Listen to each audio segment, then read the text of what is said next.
What is up, gamers? It's your Average Joe with Average Joe Raids. Today, we are going to take a look at how to build an arena team when you are in the early to mid game. I want to say that the last video I put out, I was trying something new, a little bit of satire. It didn't go over well. A lot of you guys, the statistics speak for itself. I also had somebody on Reddit say, your worst video yet. So that is noticed. I will try to stick to guides, what you guys tend to like. And I want to say, in the last maybe 3 or 4 days, we have surged in subscribers. I think we are at 124 as of this recording.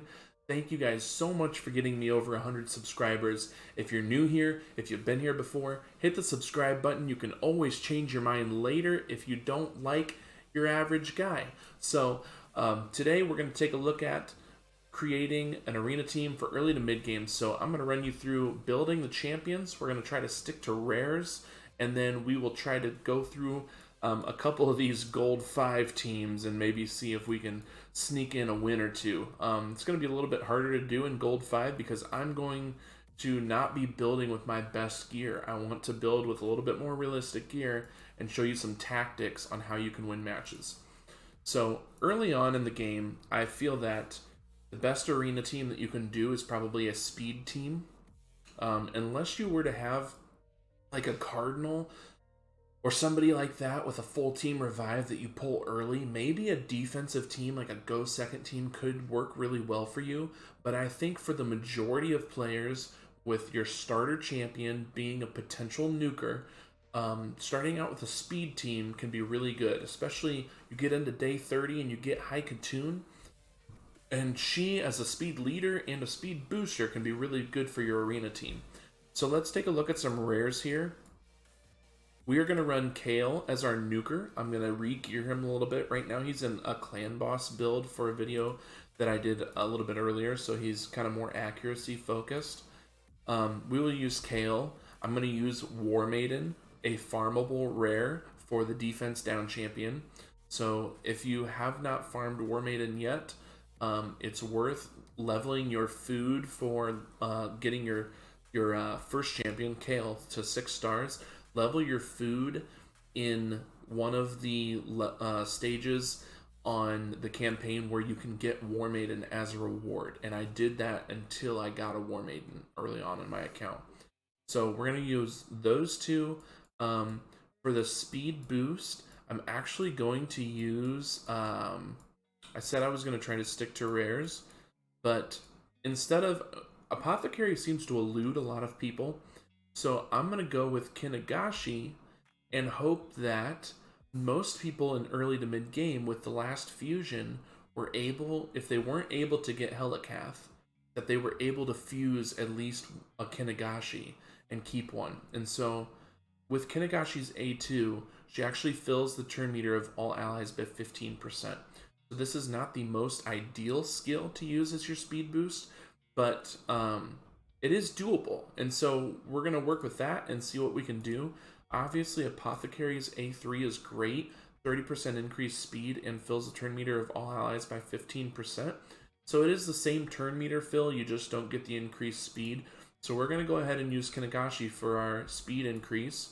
And then we'll go into War Maiden with her defense down.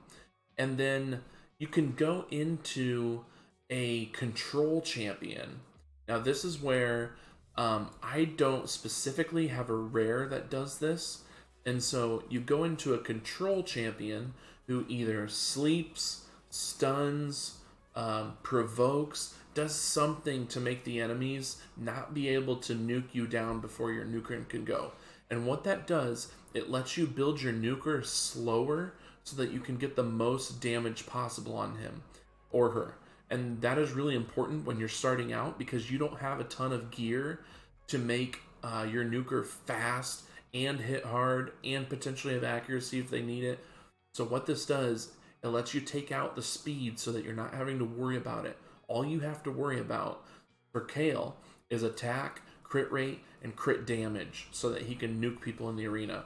So for our control champion, I think if you can find somebody like Gaius Ninja does this really well too, where he has an ability that if he can get the bombs on, if he can, he'll sleep the enemies, and he will also place bombs, and so the enemies are asleep before your Kale goes, and then after your Kale goes, and they have bombs on them that will explode for extra damage.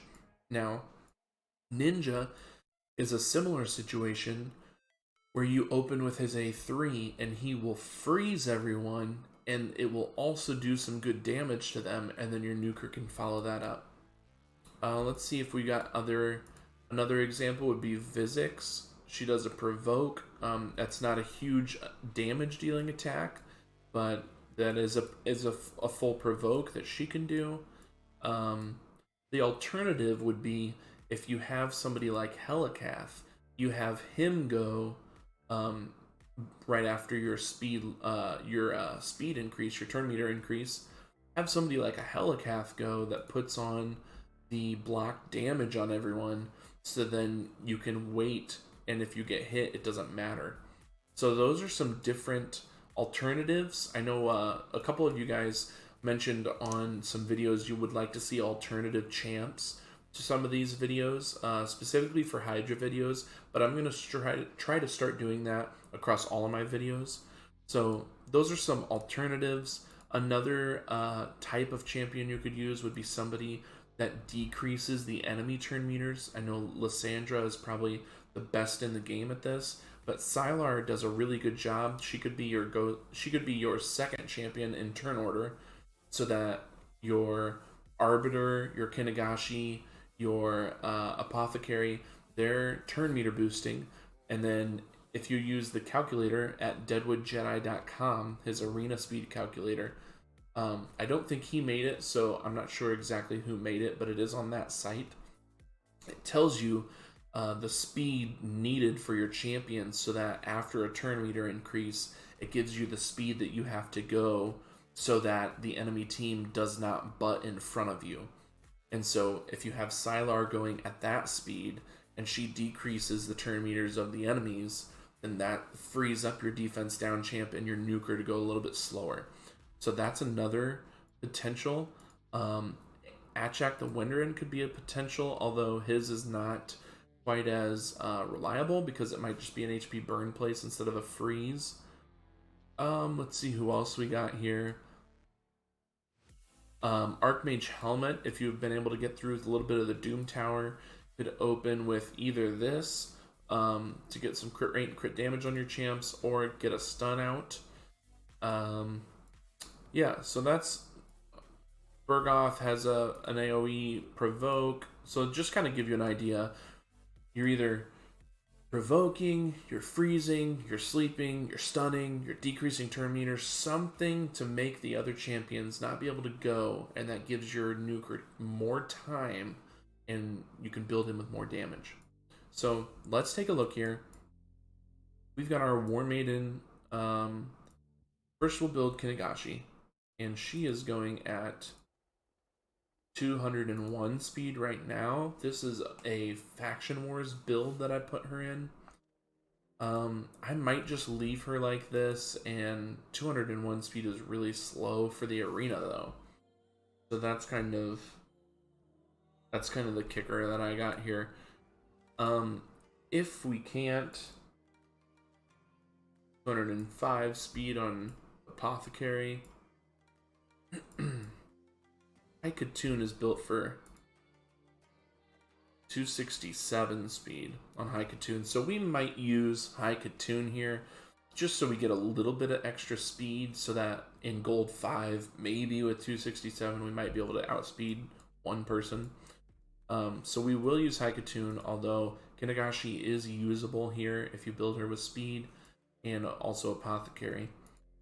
So we will go High Katoon at 267 into War Maiden, and we need to put a little more speed on her, and then we will go into Kale, and then into a control champion. So, we might actually be able to use like Bellower as our campaign farmer. He's at 146. We could try to use him instead of Kale and have a control champion go before Bellower. So Let's just build up our War Maiden a little bit, make her a little faster. See if we have some leveled up boots already.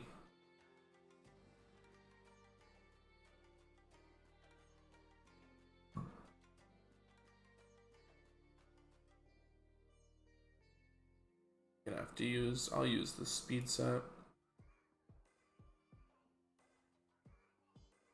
Get her into, like, she already has 235 accuracy, but I'll put maybe an accuracy chest piece on her. I have one leveled.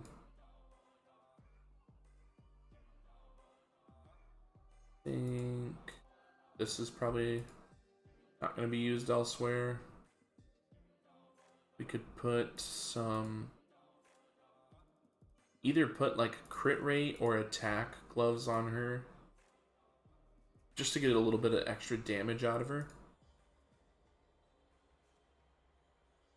Because if we're building her with an accuracy and we want to go first, you might as well not build her for survivability unless you're going to be using her like in dungeons also. You could throw some survivability on her. That would be good. But right now, I'm just going to put her in like these attack gloves, and then we'll do a weapon with some speed, and that's all we care about. The most speed we can. Probably be beneficial if we did a speed set to get the extra speed out of that. So she's going pretty slow, but 195. Now that is fast for some of you guys. It's fast for my friend who's in the early game. So we'll leave her at 195. And this is going to be an example of a non-speed tuned arena team. So you will see people cut in front of me between High Katoon and War Maiden potentially. So we're going to use Bellower as our damage dealer because he's already built, and you can use Kale in his place, built with low speed, 100% crit rate. I think you can build Kale with even less because of his A2. 198% crit damage. So crit rate, crit damage, attack is what you're looking for. For Kale's A2, it actually has an extra 15% chance of crit rate. So you only need 85% chance crit rate for him if you're focusing on your arena build for him. So the champion we're going to use to control is, I think we might as well use somebody. I think we have some accuracy on Sylar, but she is, okay, 199. Yeah, we'll go ahead and try to use Sylar as a decreased turn meter. And yeah, we'll try that out. So let's go into the arena and we will see if we can beat anyone on Gold 5. First, we will do like a low, like this, just so you guys can see what the team is going to be doing. I'll actually set the preset in here. I don't need all these. Here's an empty one. Okay, so we have, since we're using High Katoon, we'll use her speed aura. Get a little bit of extra speed out of that. Then we're going to go into, I like to order them in the way that I'm going to be using them. We'll go into Sylar. Then we'll go into War Maiden. And as I'm looking through here, I'm seeing Basher and thinking another potential control type champion that you could have go second after your speed lead would be someone like Basher, who's locking out the enemy's skills. That's going to help you be survivable.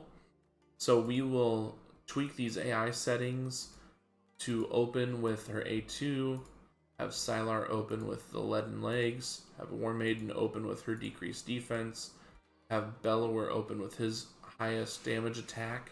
I actually don't know Bellower's multipliers, so I'm going to show you guys this. We are looking at hellhades.com. We're going to type in Bellower here for the champion and look at Bellower's page on Hell Hades. And it shows the multipliers. These are kind of hidden in the background. So 2.6 times his attack, 4.2 times his attack, 3.6 times his attack. So actually Bellower's A2 does the most damage, and I believe 4.2 is around the same as Kale's multiplier for his A2. So we can just type in Kale to compare.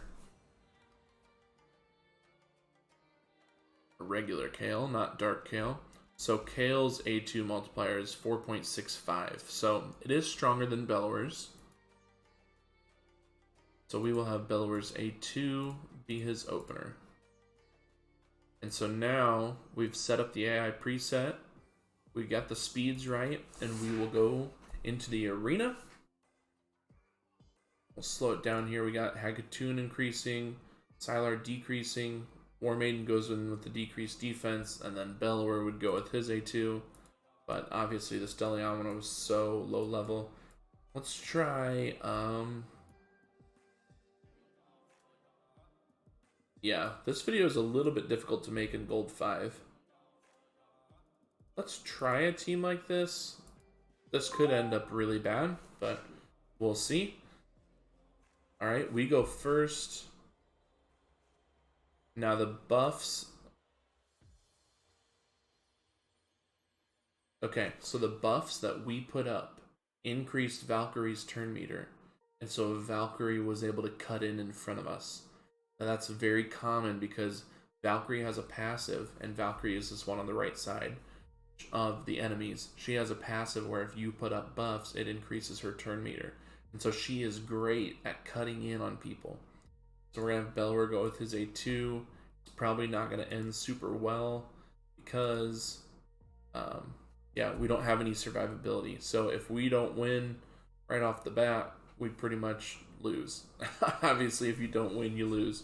But they have counterattack on everyone. Yeah.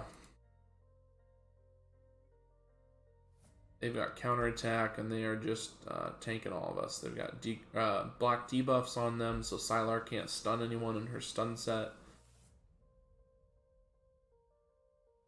So this would be basically an example of when a speed team doesn't win. So when you're going up a team that's kind of defensive like that. And then let's see if we can go up against... Like maybe this team is probably a speed team, but I doubt I can outspeed this Arbiter. So that's the problem. Okay, so we did get our increased speed off. We decreased their turn meter, get the defense on.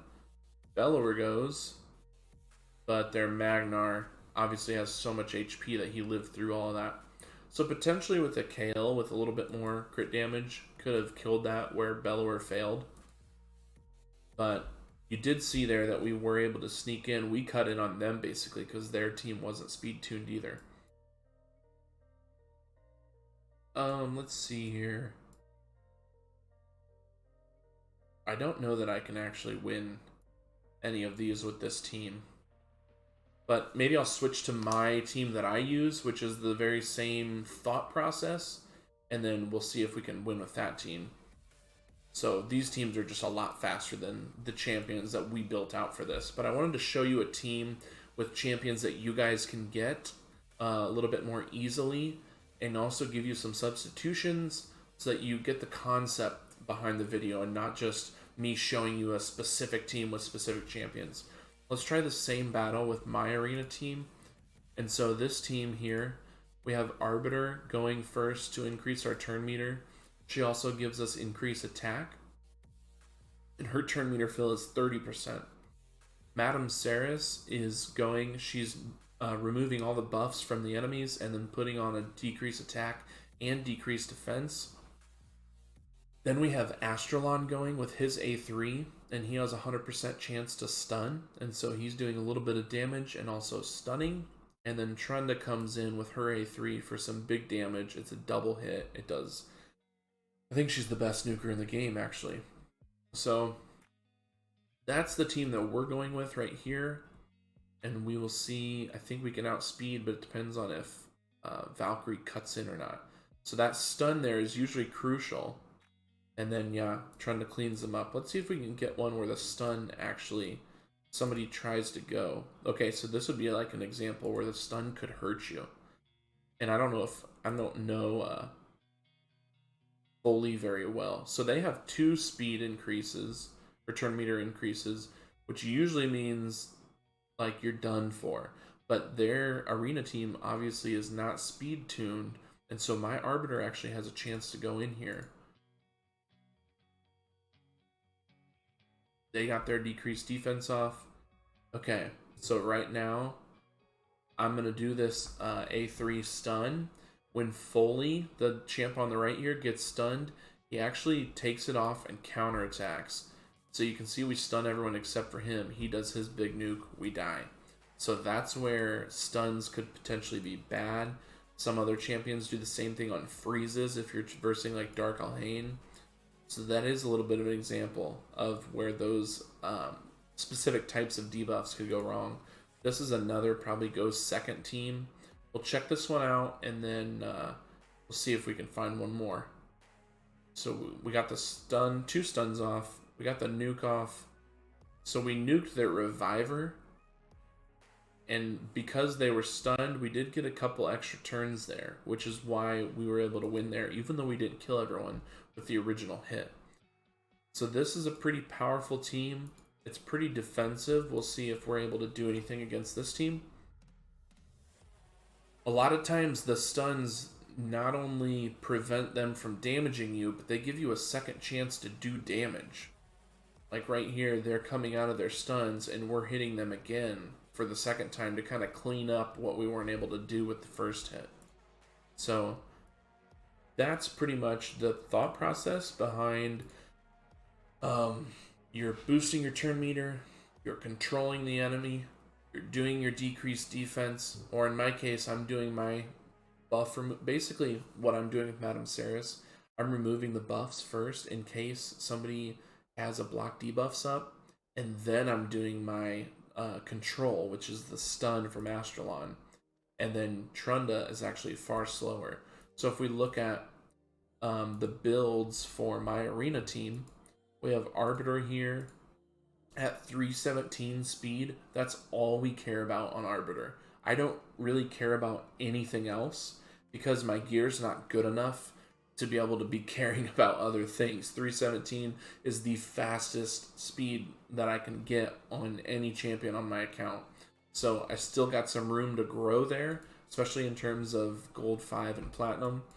And that leads us into Madame Ceres, which I'm sure I passed her. Madame Ceres is built, again, all we care about here, first we care about accuracy. Second, we care about getting her to the right speed. So, I guess it could be the other way around because we want to look at the speed calculator and know that we go without getting cut in front of. So we say, let's get her to 245 speed, and then I'll get her to as much accuracy possible. And I use Hell Hades Optimizer for this. So she does have 455 accuracy to make sure that we can land that buff strip and the decreased defense. Then after she goes, that takes us into Astralon. He's kind of the same way. Astralon is a huge damage dealing champion if you want him to be. But what I use him for is the 100% chance to stun on his A3.